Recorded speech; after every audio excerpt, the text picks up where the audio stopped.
Bom dia, boa tarde, boa noite. Começando mais um episódio do Impacto na Encruzilhada, episódio número 237. Desmistificando o mercado de projetos incentivados.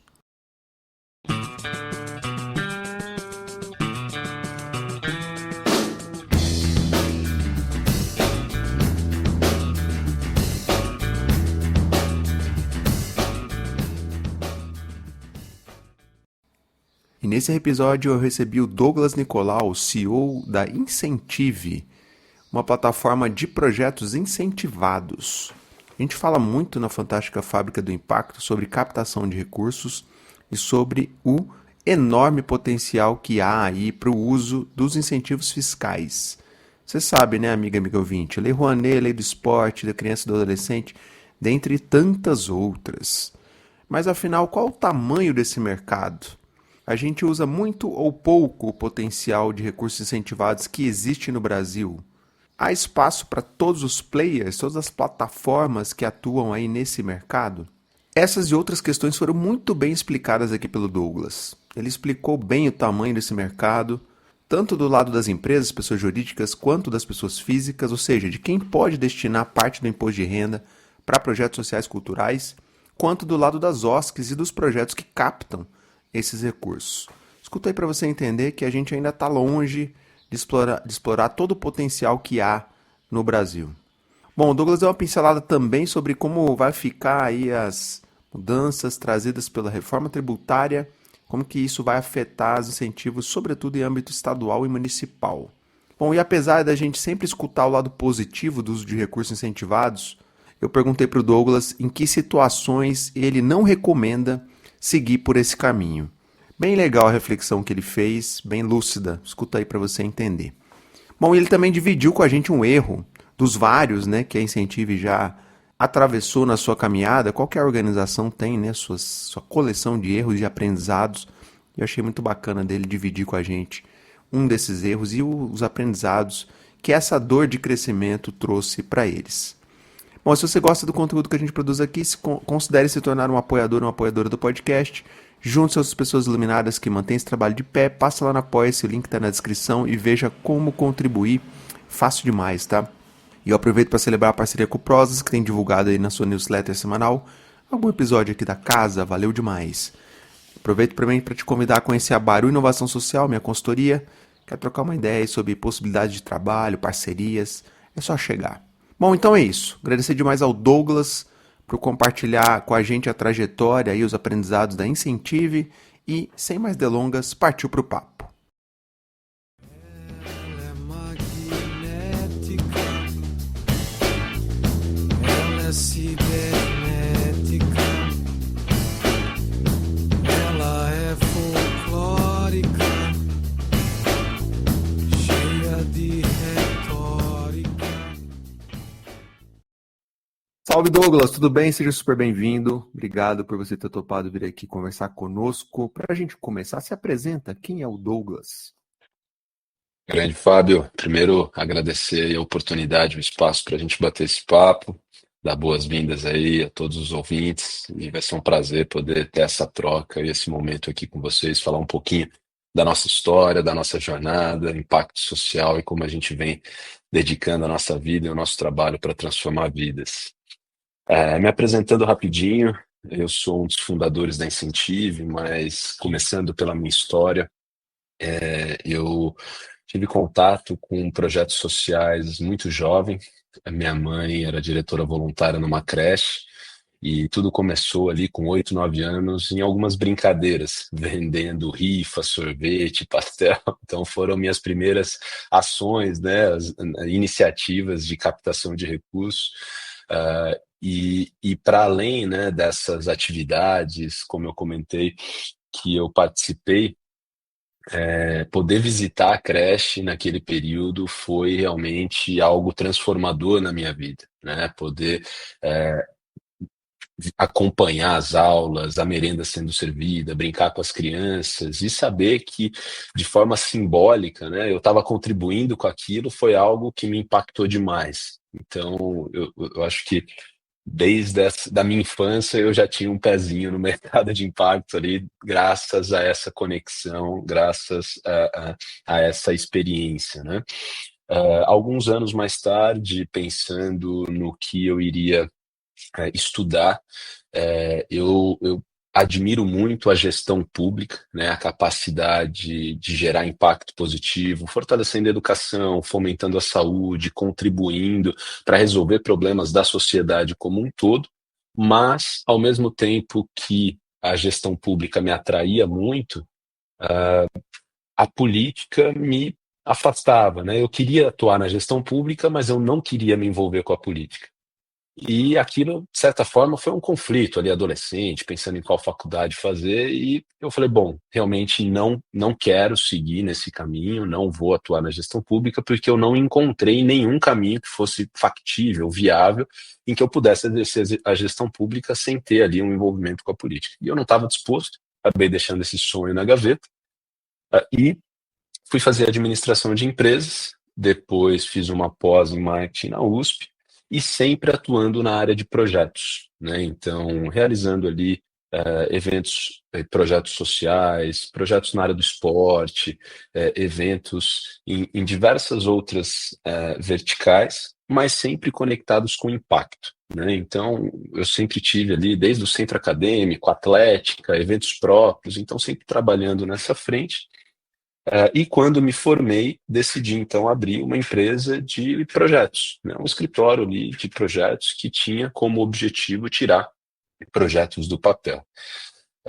Dentro dessa jornada, a gente tinha algumas iniciativas. Nosso primeiro projeto foi em parceria com a Unicamp, ali na região de Campinas, que era um festival cultural, mas que buscava conectar o meio acadêmico com a sociedade e, de certa forma, quebrar um pouco essa barreira que existe entre a academia e a sociedade como um todo.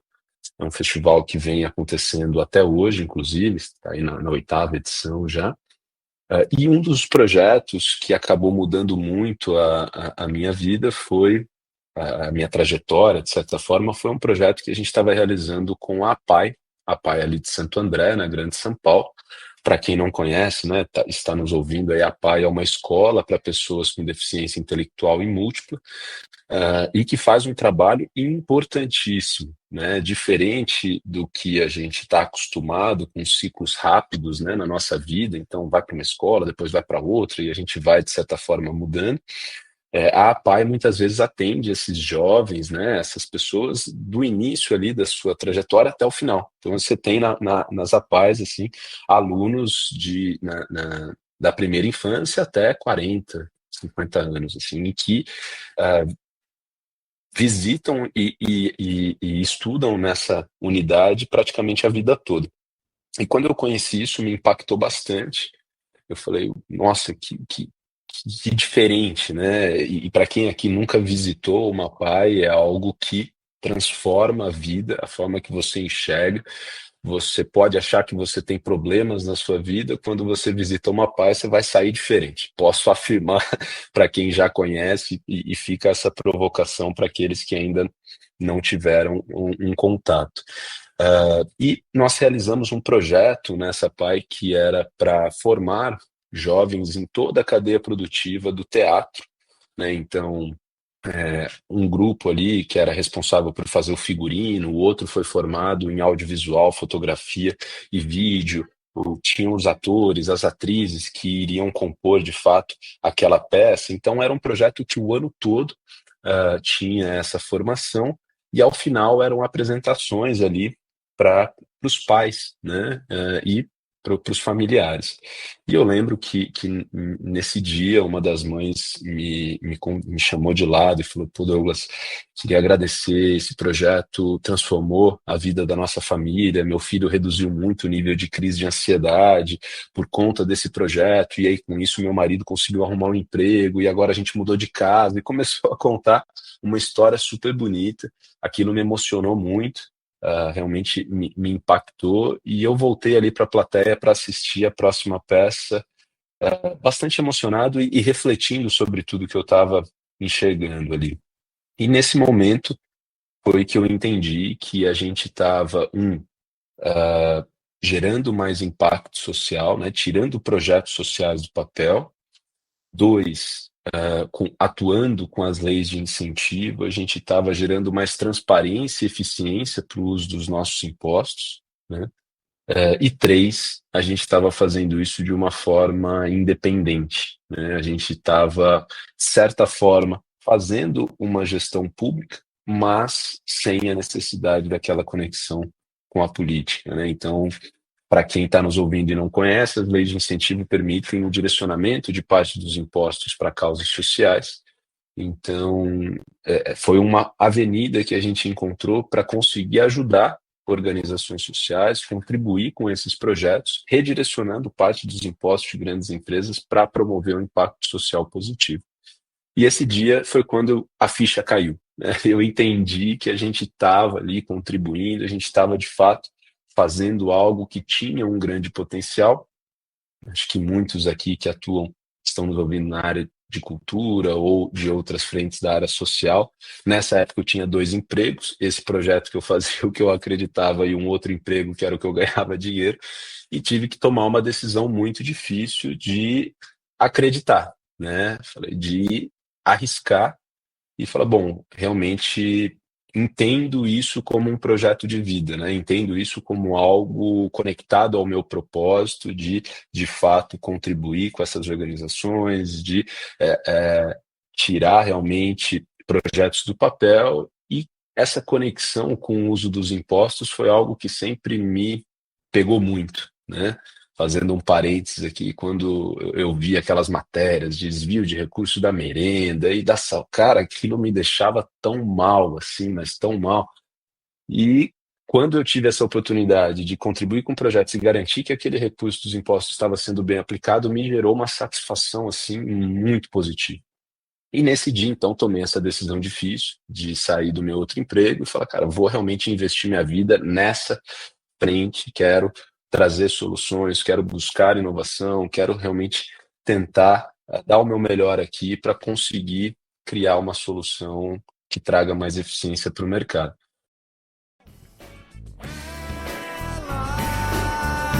É um ser mutante, assinante JC.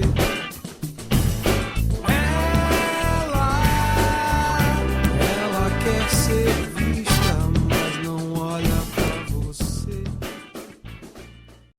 E aí a gente começa a pesquisar mais. A gente já tinha ali 6 anos nesse momento de experiência como proponente, que é uma organização social que propõe projetos e realiza projetos. Então foi quando a gente ganhou experiência na criação de projetos, na elaboração, na captação de recursos, na execução, na comunicação, até a prestação de contas, né? Então um pouco da jornada aí de um projeto social, em especial os projetos incentivados. E entendemos que ainda tinha muita ineficiência no mercado, né? Entendemos que ainda tinha muito recurso inexplorado, né? De um lado, a gente tinha mais de 60% dos projetos que morriam no papel, mesmo que estavam aprovados, não conseguiam captar recursos, e do outro, a gente tinha um grande volume de empresas, né? Mais de 90% das empresas que não usavam todo o potencial em leis de incentivo. E a grande pergunta, né, que até hoje nos movimenta é, pô, se eu tenho projeto aprovado e tenho dinheiro na mesa, por que essa conta não fecha? Né? O que falta nesse ecossistema para que a gente consiga promover, né, mais impacto, gerar mais transparência e conseguir tirar mais projetos ali do papel? Então, a gente desenha, né, uma hipótese, né, uma ideia, que era uma plataforma para conectar esse ecossistema, e se inscreve num programa de aceleração do Google, né? Ali em 2016, isso. E, para nossa surpresa, a gente foi aprovado. Imagina, ali a gente era do interior ainda de São Paulo, a gente foi aprovado, a gente chega ali perto da Paulista, era literalmente ali jovens do interior olhando e falando, uau, entrando no prédio do Google, né? Aquela emoção, aquela adrenalina. E foi nesse período, foi uma das experiências mais disruptivas assim da nossa vida, em que a gente conseguiu primeiro validar que aquela hipótese fazia sentido. Então, de fato, era uma dor de mercado, as organizações tinham uma grande dificuldade em captar recursos, ao mesmo tempo que as empresas praticamente desconheciam, né, essas oportunidades, e que a gente acreditava que a tecnologia seria uma aliada para desburocratizar esse processo, para otimizar essa jornada, para garantir que essa experiência fosse positiva para ambos os lados e com isso a gente conseguisse trazer mais transparência, com isso mais confiança e com isso mais resultado. E a gente foi avançando, né, com essa construção. Tivemos, felizmente, resultados positivos ali a partir de 2018. 17 ainda foi um período de construção, de desenho, de mapeamento, de muito aprendizado. Com certeza batendo muito a cabeça ali também para conseguir, né, ir modelando e ajustando. E 2018 a gente avança nessa trajetória e começa a de fato construir a Incentive, que tem como objetivo oferecer uma solução para toda a jornada de investimento em impacto, né, conectando quem quer investir com quem precisa captar investimento. E aí, em 2018, a gente começa, de fato, o nosso go-to-market, a nossa ida ao mercado, trazendo mais organizações e trazendo mais empresas. Tivemos o nosso primeiro êxito, né? Foram 8 milhões de reais já captados para causas sociais em 2018. Depois, de 2019, chegamos ali a 18 milhões de reais, já um crescimento bastante expressivo, né? E isso foi uma sinalização de que a gente tinha ali talvez encontrado, né, uma avenida de crescimento e buscamos então ter esse crescimento ano a ano, sempre olhando para a expansão do nosso portfólio de projetos e do outro lado trazendo mais empresas para que a gente pudesse fazer essa conexão e com isso canalizar recursos, né, para essas iniciativas. Então hoje a gente foi avançando, né? Já superamos a marca ali de 530 milhões captados ao longo de todos esses anos, mais de 1.100 projetos sociais, culturais, esportivos, em diversas causas que a gente conseguiu tirar do papel ao longo dessa jornada, com um investimento de cerca de 300 empresas de todo o Brasil. Né? E aí, para ilustrar um pouquinho, né, quais projetos, né, que a gente está falando? A gente está falando dos principais hospitais, museus, projetos educacionais, culturais, sociais, esportivos, projetos que formam jovens em tecnologia, projetos que geram renda para pessoas em vulnerabilidade nas favelas, projetos na Amazônia. Então, tem uma diversidade muito ampla de causas que hoje a gente atua.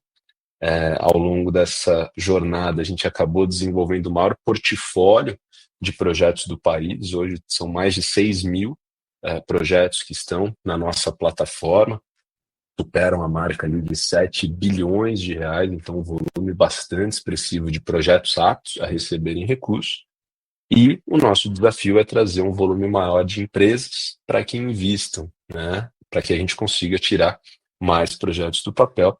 Mas, felizmente, também nessa trajetória, a gente contou com o investimento de muitas empresas nesse portfólio. Então, o Google próprio, que a gente passou pelo programa de aceleração, é das empresas que investe ativamente através da nossa plataforma, a Siemens, Nubank, CPFL Energia, enfim, grandes empresas, tanto nacionais quanto multinacionais, que entenderam que direcionar parte ali dos seus impostos para esses projetos faz parte da sua agenda de responsabilidade social corporativa e que era uma iniciativa importante para fortalecer o S, né, da sua agenda ESG. Então, a gente vem expandindo todo esse ecossistema para que a gente consiga, de fato, gerar uma transformação sistêmica aí no país. Então, trouxe aqui um pouco, né, da história do Douglas, enquanto pessoa física, que se conecta muito, né, a nível de valores, de visão,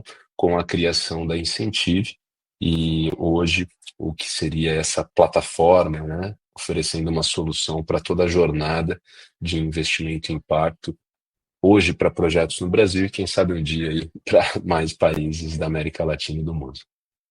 Muito legal, Douglas. E você já trouxe aqui números expressivos, quantidade de projetos, de recurso captado e tal, e no entanto, a gente ainda está longe de explorar o potencial todo dos recursos incentivados no Brasil. Eu queria que você desse um panorama um pouco sobre quão longe a gente está de explorar a plenitude dos recursos incentivados no Brasil.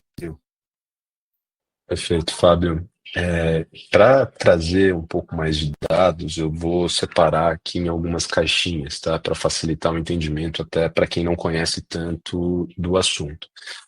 Antes de falar dos números, eu vou fazer um recorte no mercado de empresas e no mercado de pessoas físicas, tá? Porque a gente tem dois universos aqui bem relevantes.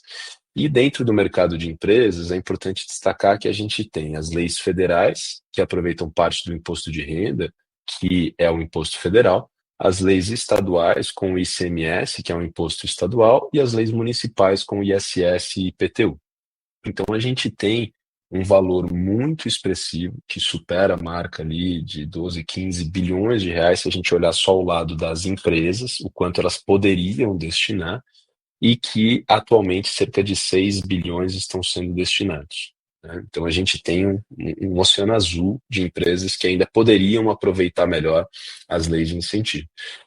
Algumas leis apresentam teto orçamentário, outras não. Então, se a gente avaliar apenas pelo potencial das empresas, a gente chegaria nesse montante. Claro que teria que entender como que a flexibilização dos tetos da lei refletiria também nesse teto orçamentário, de certa forma, das leis de incentivo. Mas posso afirmar aqui categoricamente que existem bilhões de reais na mesa que a gente poderia fortalecer, né, todo o ecossistema de impacto no país através do direcionamento de impostos das empresas, né? Vou fazer um parênteses aqui falando um pouquinho da reforma tributária, que é um assunto um pouquinho mais denso, então vou só trazer um overview. A reforma tributária, ela impacta os impostos estaduais e municipais, que é o ICMS, ISS e IPTU. Então, com a reforma tributária, a gente tende a ter um fortalecimento das leis federais, porque existem iniciativas que aumentam o recolhimento do imposto de renda e, consequentemente, vai fortalecer o incentivo no âmbito federal. Por outro lado, a gente ainda não tem transparência e clareza sobre como vai se dar os incentivos estaduais e municipais, porque esses impostos deixam de existir.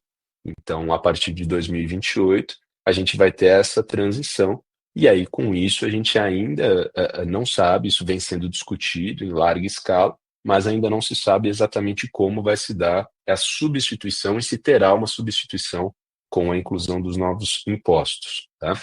Então, fecha parênteses, mas só para trazer esse racional de que a gente tem uma expectativa positiva para o âmbito federal e ainda uma incerteza no âmbito estadual e municipal de como vão se dar os incentivos sociais daqui para frente com a reforma. Ela é tribal, ela é de ninguém, ela é indomável, mas se precisa diz amém. Ela é indomável, mas se precisa diz amém. Então, esse é um primeiro recorte ainda, então, bastante potencial na mesa, muito recurso inexplorado, e a tendência do ESG impulsiona as empresas a olhar para essa estratégia de uma forma como uma necessidade, não mais como algo desejável. Isso foi muito positivo para o nosso mercado. E, seguindo em paralelo com a outra caixinha, falando um pouquinho de pessoas físicas, né? A gente tem, de acordo com a Receita Federal, 12 milhões e 900 mil brasileiros que fazem a declaração do imposto de renda no modelo completo, né? O que isso significa? Existem dois modelos, acho que a maioria aqui deve conhecer, que é o modelo completo, declaração completa, e o simplificado.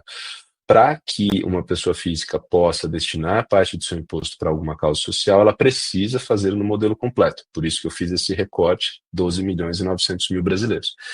Esse recorte representa um potencial de quase 10 bilhões de reais. E que apenas 250, 200 milhões ali estão sendo aproveitados. Então, assim, a gente tem quase 9 bi e meio na mesa só de pessoas físicas, né? Assim, é um absurdo a gente pensar que esse recurso está sendo destinado diretamente para o governo, que tem um ciclo de retorno bastante demorado até voltar para a sociedade como algum benefício tangível, e que isso poderia estar sendo direcionado diretamente para uma causa, né? E eu acho que o mais incrível disso é que a pessoa pode escolher qual é essa causa, pode apoiar, né, selecionar. Então, pô, se eu me conecto com cultura, eu vou doar para cultura. Se eu me conecto com a educação, eu vou doar para educação. Se eu me conecto com esporte, eu vou doar para esporte. Então, tem ali uma série de possibilidades em que as pessoas podem fazer essa destinação. Então, quando a gente traz esse panorama das leis, a gente percebe que existe um universo ainda de oportunidades. Existe um nível de maturidade maior em empresas, naturalmente, de capital aberto, de grande porte, que já tem uma estrutura mais robusta olhando para esse tema, mas se a gente olhar middle market, empresas um pouco menores, de capital fechado, a gente tem ali, posso afirmar, muitas empresas com potencial 100% inexplorado, né? Então ainda tem bastante trabalho a ser feito de educação, de conscientização, para que a gente consiga, de fato, tirar mais projetos do papel. E para fechar um pouco essa perspectiva do mercado, tem um aprendizado interessante dos últimos anos, que a gente acredita muito do poder da rede para gerar uma transformação, né? Então, acho que a gente não consegue é, viabilizar nenhum impacto perene e sistêmico sozinho, né? Acho que, por definição, a gente precisa atuar em rede. E quando a gente avalia a estrutura das leis de incentivo, eu acho que tem uma beleza incrível dentro desse modelo, que é a soma dos setores. Explico. Quando a gente traz o primeiro setor, que é o governo, o recurso público e, de certa forma, toda uma estrutura de avaliação de projetos e de prestação de contas, a gente traz algo que é relevante dessa perspectiva do governo. Do outro lado, a gente traz do segundo setor, que são as empresas, que é a capacidade de gestão e governança. Elas sobem a régua de todo esse ecossistema, porque a empresa não quer estar vinculada a um projeto que não está fazendo bem feito, não tá disposta a se aproximar de uma organização que não teve todas as suas prestações de contas aprovadas. Então, ela sobe a régua em gestão e governança. E a organização social, ela tem um grande conhecimento de causa e mão na massa.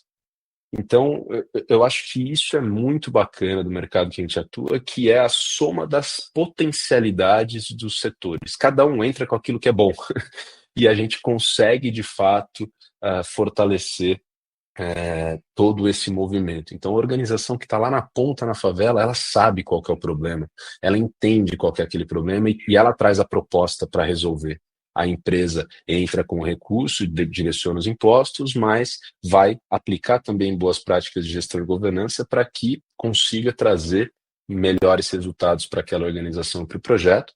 E o governo, naturalmente, entra com o seu papel de abrir mão de parte do recurso que seria seu recolhimento tributário, né? É um valor bastante reduzido frente a diversos outros incentivos fiscais setoriais que existem. A gente está falando aqui de incentivos fiscais para o âmbito social, né? Então um valor bastante reduzido, mas, de certa forma, entra também com o seu papel de acompanhamento de tudo isso para garantir que seja bem aplicado o recurso. Então, acho que quando a gente avalia mercado e potencial inexplorado, e a gente traz essa perspectiva de que é uma soma de forças em que o resultado é melhor do que os setores individualizados, eu acho que traz aqui uma força e uma vontade da gente fazer diferente, da gente realmente acelerar essa agenda, porque a gente tende a mensurar isso no futuro, hoje ainda com muita dificuldade, mas a pergunta é: quanto vale R$ 1 na mão do governo, ou R$ 1 na mão da empresa, ou R$ 1 na mão da organização, e quanto vale R$ 1 dentro desse modelo de soma? A gente acredita que o resultado efetivo nesse modelo seja mais eficaz e eficiente, então trazendo um retorno para a sociedade maior do que nos modelos convencionais. Então, é isso também que nos move aqui no trabalho do dia a dia. Ficou super didático, Douglas. Obrigado pela explicação, né? PJ, pessoa física e tal, e todo o panorama que tem. E também tem uma base de projetos aptos também que não está conseguindo ainda acessar a parte de recursos, ou seja, do outro lado da ponta certamente também vai aumentar o volume de organizações que vão pleitear projetos, aprovar projetos e vão se nutrir dessa roda, né? De um lado da oferta e um lado da demanda. Acho que isso é super legal. E você trouxe vários argumentos ao longo da tua fala dos aspectos positivos desse ciclo virtuoso dos projetos incentivados. Eu acho que a gente conhece bastante bem isso. Queria te ouvir em relação a em que momento, em que circunstância não faz sentido a adoção, o uso do recurso incentivado. Pela experiência de vocês já se depararam com algumas situações onde, cara, não é por aqui o caminho. Eu queria que você dividisse isso com a gente. Legal, Fábio. Sim, existem momentos. Fora do país, e agora no Brasil, isso está se fortalecendo um pouco mais, que é a discussão sobre blended finance. Blended finance é uma estratégia, uma estrutura, um framework de financiamento, entendendo que existe o capital certo para a iniciativa certa, né? E isso é muito importante compreender. Vou dar alguns exemplos aqui de quando não utilizar a lei de incentivo. Então, uma organização social que está no início, que acabou de começar, que não tem uma equipe, que não tem conhecimento de mercado, que não tem ainda nenhuma experiência, tem que tomar bastante cuidado. Eu não vou aqui desencorajar essa organização a utilizar as leis de incentivo, mas vou recomendar que considere ter consultorias especializadas em todos os serviços essenciais e vitais para a elaboração do projeto, para que ela faça uma boa estrutura e seja um projeto que de fato vai parar de pé, uma consultoria para captação de recursos, como a Incentive, como outras aí do mercado. Importante que tenha esse apoio para não ter a frustração do projeto acabar morrendo ali no papel, que mesmo tendo os parceiros ainda assim é um grande desafio. Definitivamente uma consultoria para gestão financeira e prestação de contas, porque senão o que você imagina que é parte da solução se torna parte do problema, e a gente não quer que isso aconteça para nenhuma organização que nasce de forma genuína com o objetivo de gerar impacto e acaba se enrolando no meio do caminho. Então tem que tomar cuidado. A lei de incentivo, ela é complexa, né? Ela tem as suas complexidades. Dá para utilizar de forma 100% adequada? Óbvio, mas tem as suas complexidades e precisa de uma equipe técnica que tenha ali as competências necessárias para poder fazer isso como parte da solução, como eu comentei. Então, eu não diria que seria um veto, né? Assim, não usem, mas eu recomendaria menos para organizações com nível de maturidade muito baixo, que estão no início e que não têm equipe já com algum tipo de experiência em lei de incentivo. E se forem de fato utilizar, que tomem os cuidados e tragam equipes competentes e que de fato vão atuar no projeto. Um ponto de dica aqui para essas organizações é que negociem com essas consultorias a remuneração no sucesso depois da captação, porque não traz a necessidade de uma remuneração antecipada, desembolsando um caixa que a gente sabe que é extremamente difícil no início da operação, mas ao mesmo tempo já traz essa rede de apoio para depois que o recurso de fato entrar. E aí você tem uma equipe mais sênior e que vai ter uma boa execução do projeto, garantindo não só a viabilidade no curto prazo, mas como a sustentabilidade no longo prazo. Então, eu acho que esse é um momento que tem que se tomar cuidado. E do lado das empresas, eu também não recomendo o uso das leis de incentivo quando existe algum cronograma e que a empresa precisa soltar algum movimento, uma campanha, alguma iniciativa com pressa. As leis de incentivo têm um cronograma próprio. Mas é que daqui a um mês a gente vai soltar, eu quero. Cuidado, né? É importante tomar cuidado, porque é na pressa que, às vezes, geram riscos desnecessários, né? Então, a empresa precisa fazer um aporte com muita pressa, ou a organização precisa antecipar determinada entrega de contrapartida, precisa ter uma conexão com aquele cronograma da campanha. Então, as leis de incentivo, elas tendem a ser projetos de médio prazo. A gente trata aqui na Incentive muito o conceito de safras, né? Fazendo um benchmark do nosso agro, entre parênteses. Então, a gente tem os projetos de 2023 que captaram em 23, que são executados em 24 e estão prestando contas em 25. Então, de forma mais generalizada, seria um pouco esse conceito. Os projetos de 24 estão captando em 25, serão executados em 26 e prestam contas em 27. Então, são ciclos geralmente trianuais, assim, em que um ano você cria o projeto, elabora e aprova, no outro você capta, depois você executa e aí você presta contas. Então, tem essa jornada um pouco mais longa. Dá para se fazer mais rápido? Óbvio, tem organizações sociais, produtoras que são muito mais experientes, que rodam simultaneamente múltiplos projetos. Então, tem organizações muito sêniores e que têm uma capacidade não só de planejamento e elaboração, como de execução e prestação de contas, que acabam sendo concomitantes em determinado momento. Que se você tem, por exemplo, um grande festival ou uma grande corrida, hoje você está prestando contas da edição anterior, está executando uma edição e está elaborando a próxima. Então você acaba em determinado momento já tendo essas múltiplas frentes de forma paralela para que você tenha continuidade dessas iniciativas.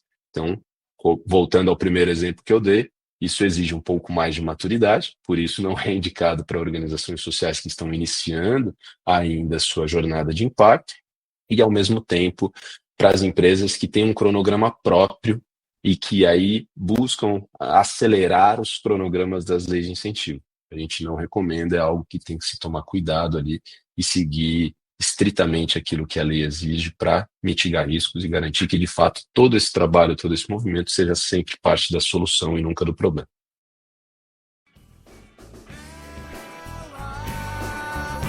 É uma charada, não é o que parece ser. E mesmo calada, parece sempre dizer: decifra-me, decifra-me, decifra-me, eu vou te devorar. Excelente, Douglas, ficou super claro. E você citou na tua fala também agora sobre esse ecossistema de organizações que atuam com projetos incentivados. Há vários players, a Incentive é um desses players e há outros players. Queria que você explicasse um pouco qual que é o modelo de negócio desse setor. Você falou agora há pouco, tem gente que cobra pelo sucesso depois que captou no projeto, um pouco qual é a modelagem que vocês usam. Conta um pouco mais, por favor. Claro. Eu acho que um ponto importante, até antes de falar do modelo, Fábio, é que, diferente dos outros mercados, em que existem muitos concorrentes, eu gosto de enxergar esse mercado como vários aliados. Por que isso? Porque todos nós estamos trabalhando por um propósito maior, ou seja, transformar o país, gerar mais transparência e eficiência para o uso dos impostos, tirar projeto social do papel, gerar uma transformação positiva. Então, quando eu olho para esse mercado, é óbvio que eu preciso planejar e trabalhar para o crescimento sustentável da Incentive, que é isso que a gente busca.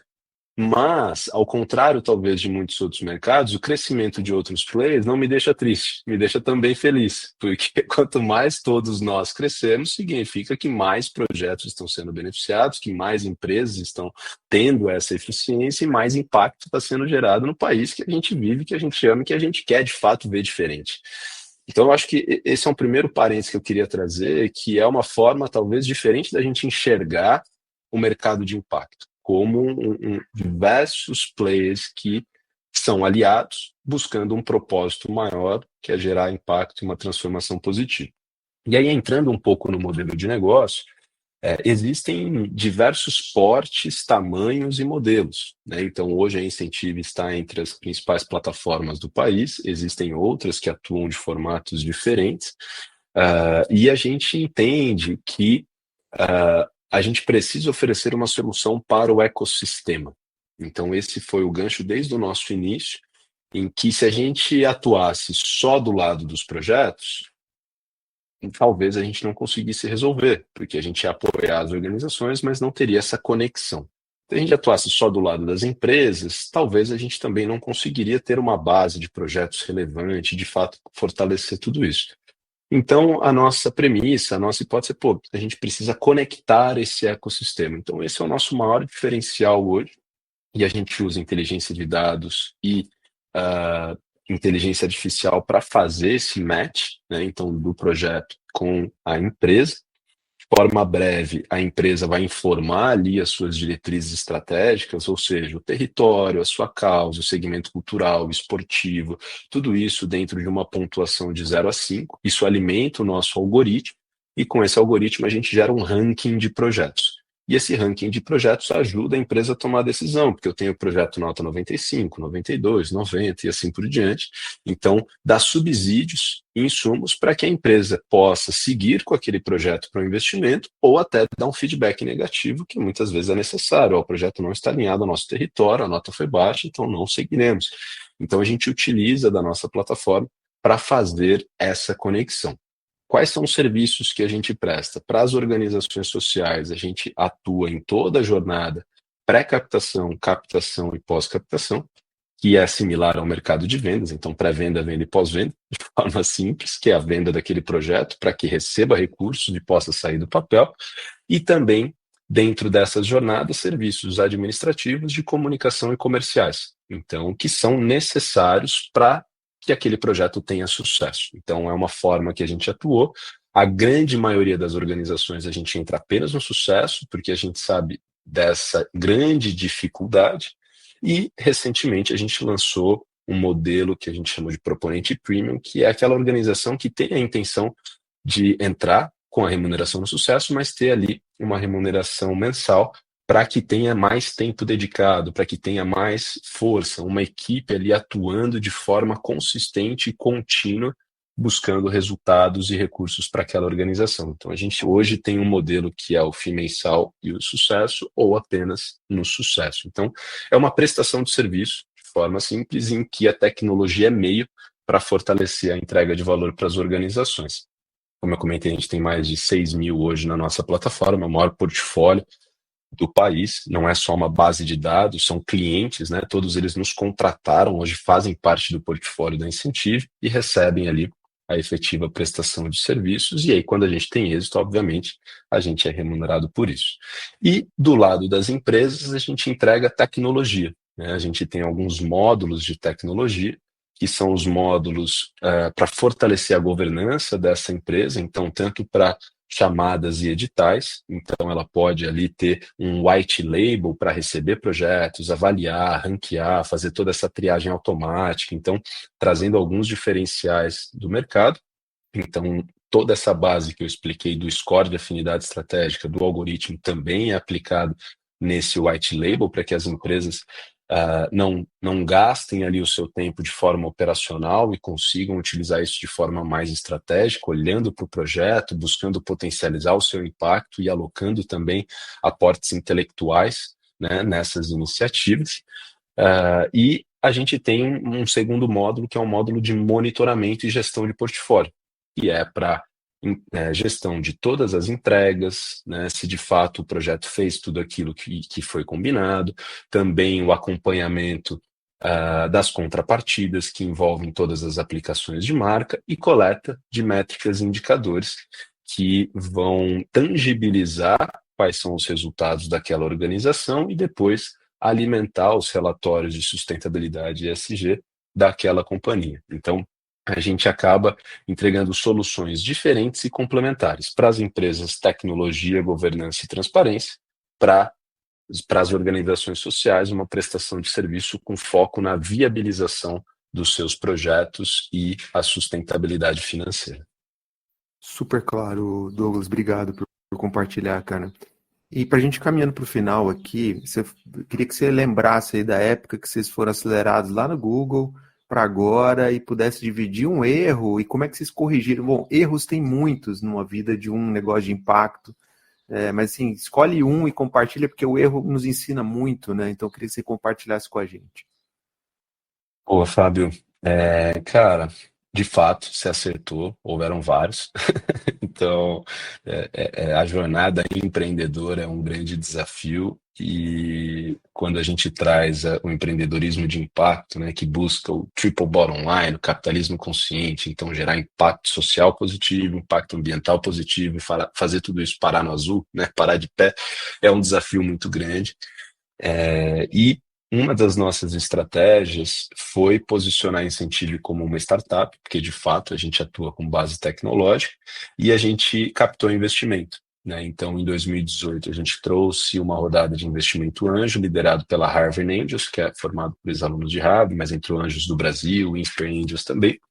E 2021, a gente teve uma segunda rodada de investimento com a BR Angels e a Síntese Ventures, que é um fundo de investimento em impacto. Então, só para trazer um pouquinho do contexto.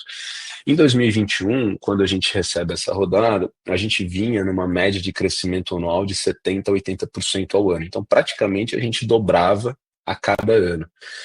E nesse período de 21 a 22, a gente errou na nossa expansão de time.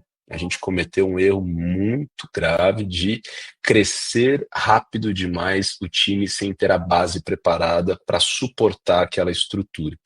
E aí a gente falhou em treinamento de equipe, a gente falhou em ter realmente uma consistência, a gente, de certa forma, planta hoje para colher no futuro e a gente não conseguiu acompanhar aquele ritmo de plantio. Então, eu acho que um erro que a gente partiu da premissa equivocada, que foi, eu tenho um problema, eu vou trazer uma pessoa para resolver esse problema, né? E com isso a gente foi inchando a empresa como um todo e trouxe uma série de complexidades. E a gente tinha problemas que a gente resolvia com processos e não com pessoas. A gente tinha outros problemas que a gente deveria ter resolvido com tecnologia e não com pessoas. A gente tinha outros problemas que a gente deveria ter resolvido com outras formas. Então, eu acho que esse erro foi um dos erros mais complexos, né? E aí a gente foi entendendo isso, não foi da noite para o dia que a gente compreendeu, né, que a gente estava cometendo esse erro, mas a gente percebeu, entendeu, deu alguns passos para trás, repensou, redesenhou, reavaliou, foi muito mais crítico. Então foi um processo ali de reflexão bastante profunda sobre o que de fato, quais são as pessoas certas nos lugares certos. Eu acho que essa é uma pergunta que todo empreendedor, que todo gestor deve fazer de forma constante no seu negócio, porque as coisas mudam. E se as coisas mudam, as pessoas e os lugares podem precisar mudar também.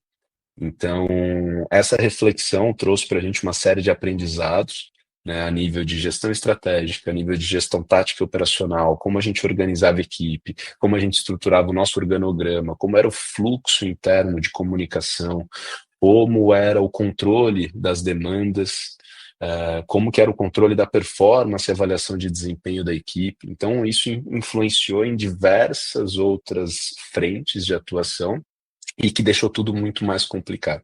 A gente começou a ter problemas de uma empresa média, grande, a gente estava com mais de 100 pessoas, a gente chegou a 107, para você ter uma ideia, e aí começou a ter problemas de uma empresa de 107 pessoas, mas que a gente ainda estava ali num pote menor. Então, por isso que foi ali um processo de aprendizado muito grande, né? Uma dica aí para os empreendedores, eu aprendi isso na dor, mas é cuidado com as métricas de vaidade, né? Isso talvez naquela época para mim fosse algo muito bacana, pô, chegamos em 100 pessoas, eu tinha um orgulho de dizer isso, mas tem que realmente pensar com muito carinho, as métricas têm que ser de resultado, de impacto, né, de performance. Cuidado com as métricas de vaidade, porque elas são perigosas e podem estar ali te levando para o lado talvez um pouco errado, como fez com a gente. Felizmente, a gente identificou a tempo, ajustou a rota e vem aí, felizmente, agora trazendo um crescimento de performance com um time até menor, mas com resultados ainda mais significativos, mais organizados, mais fluidos, com mais harmonia, com mais leveza. Claro, trabalhando bastante, né? Não é fácil fazer o que a gente faz, mas com uma estrutura melhor. A gente até brinca aqui, para fechar minha fala, a gente usa ali, né? Falou, por muitos anos a gente foi primeiro o progresso, depois a ordem, né? Vamos crescer, enquanto startup, vamos embora. E aí, em determinado momento, galera, ordem e progresso, né? Vamos organizar, vamos estruturar, vamos resolver.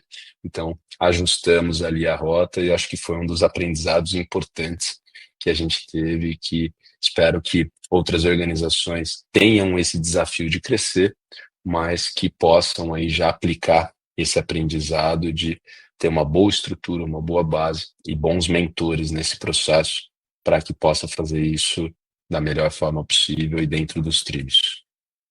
Sensacional, Douglas. Obrigado pelo papo, por dividir com a gente aqui a trajetória da Incentive. Queria só te convidar a fazer o merchan final, aí, a reflexão final, o que você quiser para a gente fechar. Bom demais, Fábio. Vou convidar aqui primeiro as organizações sociais que estão nos ouvindo, empreendedores que já atuam com leis de incentivo, para conhecer ali o nosso site, a nossa plataforma, podem cadastrar os seus projetos, serão muito bem-vindos. A nossa base é o nosso portfólio, é incentivecomvemudo.me. Ali vão ter todas as informações para que vocês conheçam o nosso trabalho.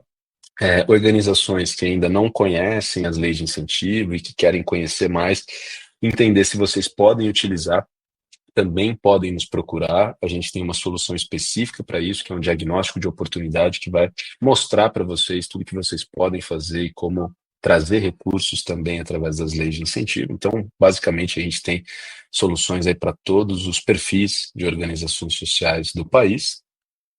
Do lado das empresas fica essa provocação, né? Se você está numa posição de liderança, se você está hoje olhando para a agenda ESG de alguma forma, ou para a área financeira e tributária, né? Será que a sua empresa está com uma eficiência total? Será que está usando todos os benefícios fiscais disponíveis? Ou será que algum projeto poderia estar sendo beneficiado, poderia estar saindo do papel se a sua equipe aí se dedicasse nessa agenda? E claro que isso é complexo, a gente também tem uma solução completa para toda essa jornada. A gente começa com a nossa calculadora de potencial, ajudando a sua empresa a mapear essas oportunidades, depois recomendando os projetos mais alinhados à sua estratégia, até o monitoramento de todos os resultados. Então, conte aí com a nossa equipe de especialistas para te apoiar nessa jornada. E, por fim, quero convidar a todos, para quem acompanha esse mercado porque gosta ou porque tem ali uma visão de futuro para uma transição de carreira, ou porque realmente se interessa em impacto social, patrocínios, doações e incentivos, para seguir a Incentive aí nas redes sociais. A gente presta, assim, a gente posta bastante coisa, a gente produz bastante conteúdo, afinal faz parte do nosso propósito, né, desmistificar um pouco esse mercado, trazer mais conhecimento. Então, acompanhe o nosso trabalho e fiquem à vontade aí para mandar um alô, vamos tomar um café aí, bater um papo, que acho que, como eu comentei algumas vezes aqui, a gente acredita que é através da atuação em rede que a gente pode transformar, que a gente pode, de fato, gerar um impacto sistêmico no país. E quero convidar todos aqui para que a gente possa seguir juntos nessa jornada e poder somar forças nessa agenda de impacto para todo o nosso país. Obrigado, viu, Douglas? Adorei, cara. Vida longa aí a Incentive. Valeu, Fábio. Eu que agradeço pela oportunidade. Um grande abraço para você e para todos os ouvintes. Valeu demais.